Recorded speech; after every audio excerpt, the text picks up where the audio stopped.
Open forum. തുറസിന്റെ തുറമുഖങ്ങൾ.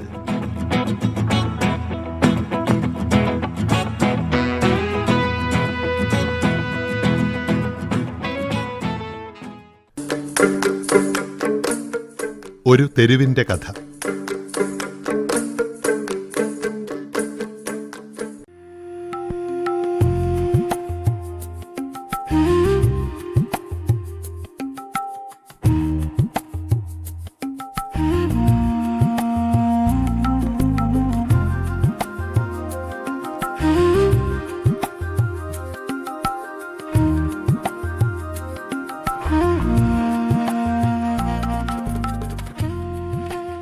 ഈ ആഴ്ച ഒരു തെരുവിന്റെ കഥയിൽ പൊതുഗതാഗത സംവിധാനത്തിന്റെ വളർച്ച എങ്ങനെയാണ് കോഴിക്കോട്ടെ ജനജീവിതത്തെ സ്വാധീനിച്ചതെന്നാണ് അവലോകനം ചെയ്യുന്നത്. നമ്മളോട് സംസാരിക്കുന്നത് മലബാർ ക്രിസ്ത്യൻ കോളേജിലെ ചരിത്ര ഗവേഷണ വിഭാഗം മേധാവിയായ ഡോക്ടർ ഷിനോയ് ജസിന്താണ്. അദ്ദേഹത്തിന്റെ നിരീക്ഷണങ്ങൾ കേൾക്കാം.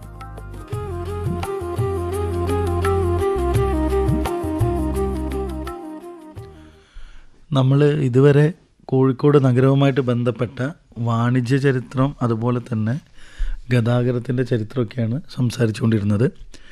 കഴിഞ്ഞ ഏതാനും എപ്പിസോഡുകളായിട്ട് നമ്മൾ വാട്ടർവേസ്, അതുപോലെ റോഡ്, റെയിൽ, ഇതിലൂടെയൊക്കെ കടന്നു പോവുകയും എനിക്ക് തോന്നുന്നത് ആളുകൾക്ക് അതിനെക്കുറിച്ചൊരു ഏകദേശം ഒരു ധാരണ ഉണ്ടായിട്ടുണ്ടാവുമെന്നാണ് ഞാൻ വിശ്വസിക്കുന്നത്.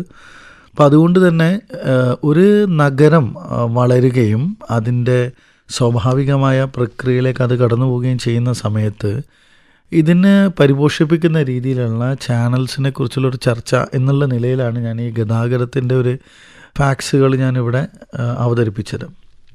അപ്പം അതിൻ്റെ ഒരു ഫലം എന്തായിരുന്നു എന്നുള്ളത് കൂടെ ചർച്ച ചെയ്യുന്നത് വളരെ നല്ലതായിരിക്കും എന്ന് എനിക്ക് തോന്നുന്നു. ഇതിൻ്റെ ഭാഗമായിട്ടാണ് ഞാനിതിനെ ഒന്ന് കൺക്ലൂഡ് ചെയ്യാനാണ് ഇപ്പം യഥാർത്ഥത്തിൽ ശ്രമിച്ചുകൊണ്ടിരിക്കുന്നത്. പക്ഷേ നഗര വളർച്ചയുടെ ഓരോ ഘട്ടത്തിലും പുതിയ പുതിയ പാതകളും പുതിയ സഞ്ചാര മാർഗങ്ങളും അത് ഉപയോഗിക്കുന്ന ആളുകളുടെ ഭാവങ്ങളിലൊക്കെ തന്നെ വ്യത്യസ്തത കൈവന്നതായിട്ട് നമുക്ക് കാണാൻ വേണ്ടി പറ്റും. അപ്പോൾ അത് തന്നെയായിരുന്നു കോഴിക്കോട് എന്ന് പറയുന്ന ഒരു വാണിജ്യ നഗരത്തിൻ്റെ വളർച്ചയുടെ പുറകിലുണ്ടായിട്ടുള്ള ഏറ്റവും പ്രധാനപ്പെട്ട ഒരു കാര്യമെന്ന് പറയുന്നത്. നമ്മൾക്കറിയാം, ഒരു കോഴിക്കോട് എന്ന് നമ്മൾ ഇന്ന് പറയുന്ന പ്രദേശം അല്ലെങ്കിൽ ഒരു ഭൂമിക എന്ന് പറഞ്ഞു കഴിയുമ്പം അതിനെ ഒറ്റപ്പെട്ട് നിൽക്കാൻ ഒരിക്കലും കഴിയില്ല. അതിനെ ചേർത്ത് പിടിക്കുന്ന കുറേ ചുറ്റുപാടുകളുണ്ട്. ഒരു നഗരമാണെങ്കിൽ നമ്മളതിനെ സബർബ് എന്ന് പറയും, ഔട്ട്സ്കേർട്സ് എന്നൊക്കെ നമ്മൾ പറയാറുണ്ട്. അപ്പം അങ്ങനെ മറ്റ് നഗരങ്ങളുമായിട്ട് ബന്ധിപ്പിക്കുന്ന ചാനലുകൾ ഇത്തരം സബർബ്സും ഔട്ട്സ്കേർട്സൊക്കെ കടന്ന് നഗരത്തിലേക്ക് വരുന്നു. അങ്ങനെ ഉണ്ടായിരുന്ന പ്രധാനപ്പെട്ട പാതകൾ ഒന്ന് എന്ന് പറയുന്നത് വടക്കോട്ടേക്ക് നീണ്ടു നിന്നിരുന്ന തലശ്ശേരി, കണ്ണൂർ വഴി മംഗലാപുരം വരെ നീണ്ടു നിൽക്കുന്ന, അല്ലെങ്കിൽ അന്നത്തെ സൗത്ത് കാനറ ഡിസ്ട്രിക്റ്റ് വരെ നീണ്ടു നിൽക്കുന്ന റോഡ്, റെയില്, അതുപോലെ തന്നെ ജലഗതാഗത സംവിധാനവുമായിരുന്നു. ഇതുപോലെ തെക്ക് ഭാഗത്തേക്ക് നോക്കുന്ന സമയത്താണെങ്കിൽ ഇതേ അവസ്ഥ തന്നെ നമുക്ക് കാണാൻ പറ്റും. കാരണം റോഡ് ആയാലും റെയിലായാലും ജലഗതാഗതത്താലും കൃത്യമായി കോഴിക്കോട് ബന്ധിക്കപ്പെട്ടിരുന്നു. എന്നാൽ ഇതിൽ വളരെ വ്യത്യസ്തമായിട്ട് കുറച്ച് സങ്കീർണമായൊരു ഇതിലേക്ക് പോയത് വയനാട് ഭാഗത്തേക്കുള്ള ചുരം റോഡിൻ്റെ പ്രശ്നങ്ങളായിരുന്നു. നമ്മൾക്കറിയാം, ഒരു നഗരചരിത്രത്തിൽ വരുമ്പോൾ പ്രത്യേകിച്ച് കോഴിക്കോട് ഒരു തുറമുഖ നഗരം കൂടി ആയതുകൊണ്ട് തന്നെ ആ നഗരത്തിലേക്ക് അല്ലെങ്കിൽ അവിടുത്തെ തുറമുഖത്തിലേക്ക് എത്തിച്ചേരേണ്ട കമ്മോഡിറ്റീസ് അല്ലെങ്കിൽ അവിടുത്തെ റിസോഴ്സസ് മുഴുവൻ ടാപ്പ് ചെയ്ത് വന്നിരുന്നത് വയനാടൻ മലനിരകളിലായിരുന്നു. അപ്പോൾ വയനാടൻ മലനിരകൾ യഥാർത്ഥത്തിൽ താമരശ്ശേരിക്ക് അടുത്ത് വെച്ച് തന്നെ ആരംഭിക്കുന്നുണ്ട്. ഒരു പ്ലെയിൻ സർഫസിൽ നിന്നും ഇങ്ങനെ ഉയർന്ന് മലനിരകളും കുന്നുകളും ഒക്കെ ആയിട്ട് അത് വളർന്ന് നമ്മുടെ പശ്ചിമഘട്ടത്തിൻ്റെ ഭാഗമായിട്ട് അങ്ങനെ മാറുകയാണ്.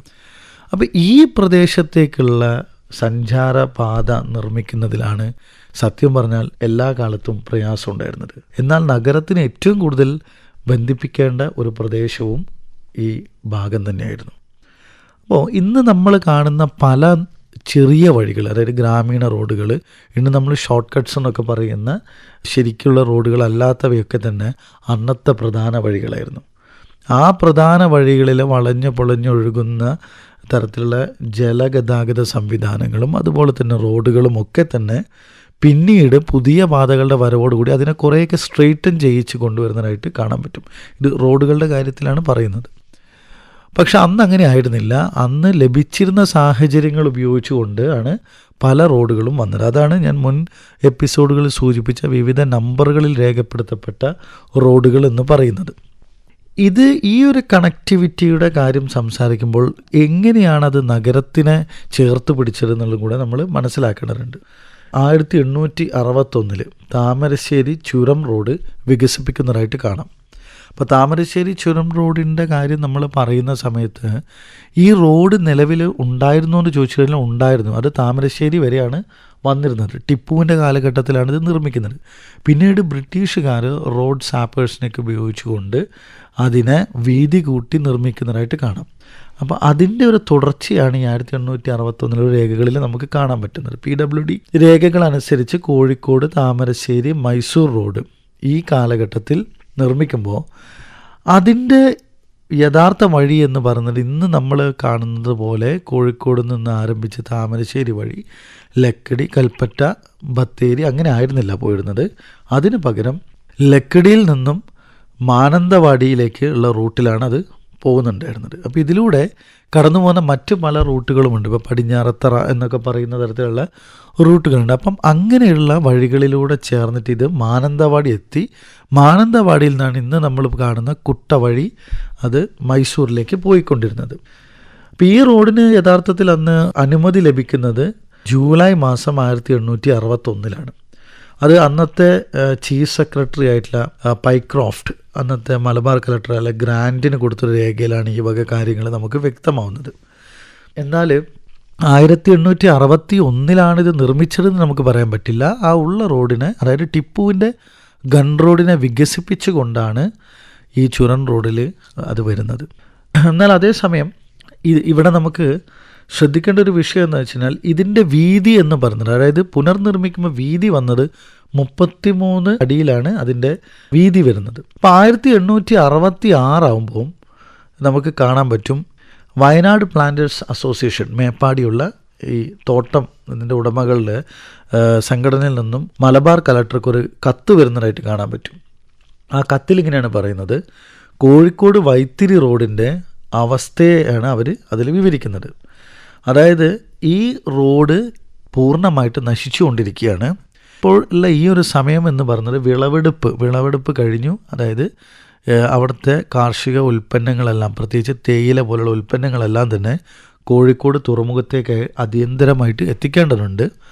അപ്പോൾ ഇത് സമയാസമയങ്ങളിൽ എത്തിയിട്ടില്ല എങ്കിൽ കോഴിക്കോട് തുറമുഖത്തു നിന്നും അത് കപ്പൽ കയറി പോകാനായിട്ടുള്ള അവസ്ഥ വൈകും എന്നാണ് അതിൽ സൂചിപ്പിക്കുന്നത്. അപ്പം അടിയന്തരമായിട്ട് ഈ റോഡ് നന്നാക്കണം എന്നുള്ളതാണ് പറയുന്നത്. ഇവിടെ രണ്ട് കാര്യങ്ങളാണ് നമുക്ക് പറയാൻ പറ്റുന്നത്. ഒരു അക്കാഡമിക തലത്തിൽ ചിന്തിക്കുകയാണെങ്കിൽ കോഴിക്കോട് തുറമുഖത്തേക്ക് വരുന്ന സാധനങ്ങളുടെ ഒരു കാര്യം അവിടെ കിട്ടും.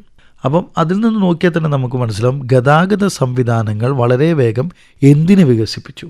കാരണം ഈ തേയില മുതലുള്ള ഒട്ടുമിക്ക സാധനങ്ങളും എത്രയും പെട്ടെന്ന് തന്നെ കോഴിക്കോടേക്ക് എത്തിക്കണം ചുരം കടന്നിട്ട്. മുമ്പത് നാൽക്കാലികളുടെയും അതുപോലെ തന്നെ മറ്റ് ചെറിയ ചെറിയ വണ്ടികളിലൊക്കെ ചേർന്നിട്ടാണ് ഇവിടേക്ക് എത്തിച്ചിരുന്നത്.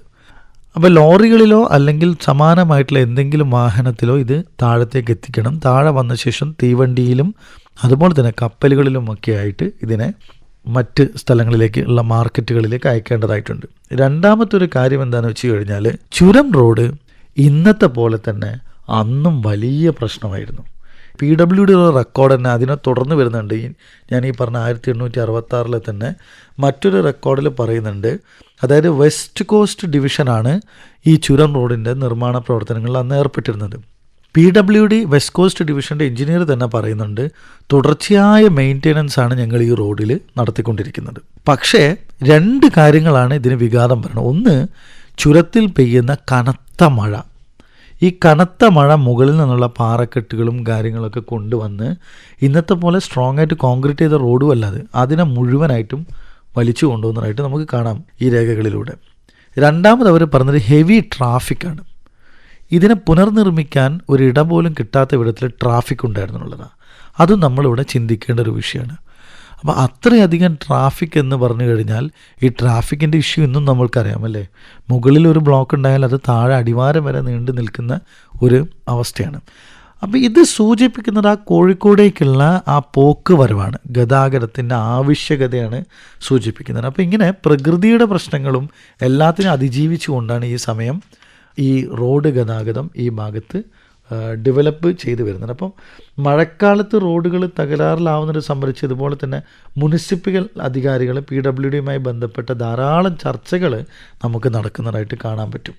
1896 നമ്മുടെ നഗരത്തിനുള്ളിലെ റോഡുകളെ പറ്റിയിട്ട് തന്നെ പറയുന്നുണ്ട്. അതായത് നഗരത്തിനുള്ളിലുള്ളതും അതുപോലെ തന്നെ ഗ്രാമീണ റോഡുകളും എന്ന് പറയുന്ന 2 കാറ്റഗറൈസേഷൻ ഉണ്ടായിരുന്നു.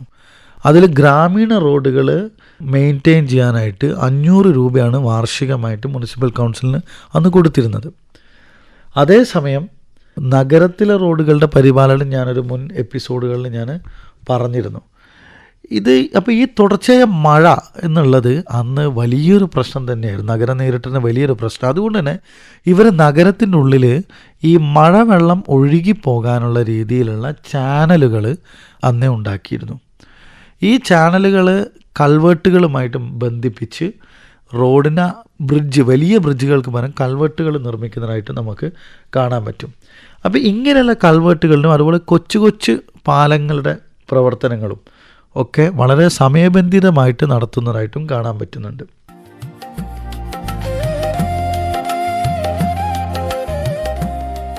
കോഴിക്കോട്ടെ പൊതുഗതാഗത സംവിധാനത്തിന്റെ വളർച്ച എങ്ങനെയാണ് സാമൂഹ്യ ജീവിതത്തെ മാറ്റിത്തീർത്തതെന്ന ചർച്ച തുടരും. അവതരണം ഡോക്ടർ ഷിനോയ് ജസിന്ത്. നിർവഹണ സഹായം നിമൽ MN.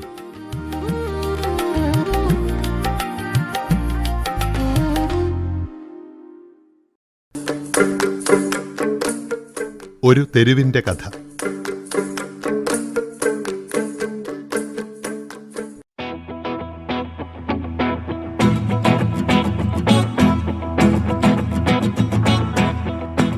Open forum. തുറസിന്റെ തുറമുഖങ്ങൾ.